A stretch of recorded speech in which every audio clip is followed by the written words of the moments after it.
Mga kuya ko, isang mabilisang short story trivia ulit tayo. Hindi may tatanggi na ang South Korea ay isa sa mga fastest growing country in the world. Bilis ng paglago ng kanilang economy mula sa entertainment hanggang sa kanilang produkto ay kilala to sa buong mundo. Pero alam nyo ba na ang South Korea ay nahaharap ngayon sa isang seryosong crisis? Ayon kasi sa pag-aaral ng kanilang statistic, ang Korea ay unti-unti nang nagkukulang ang kanilang population dahil sa bagal ng fertility rate. Dahil nga kung susundin daw ang American standard, dapat ang fertility rate ng isang mayamang bansa ay 1.64, pero ang South Korea ay 0.78 lang.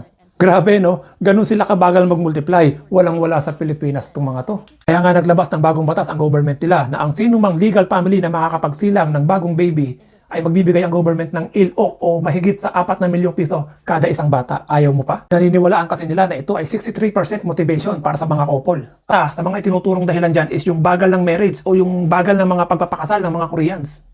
Kasi nga naman itong si ate baka namimihikan. Siyempre, namumuhunan niya mga yan. Pero hindi ko sinasabing lahat ha. Kikita nyo din naman na ang mga Koreana bukod sa kanilang mga maaamong mukha, makikinis na balat at malabarbing katawan. Natural lang na mag-aantay sila at hanggang sa makapili sila ng mga lalaking deserve talaga para sa kanila.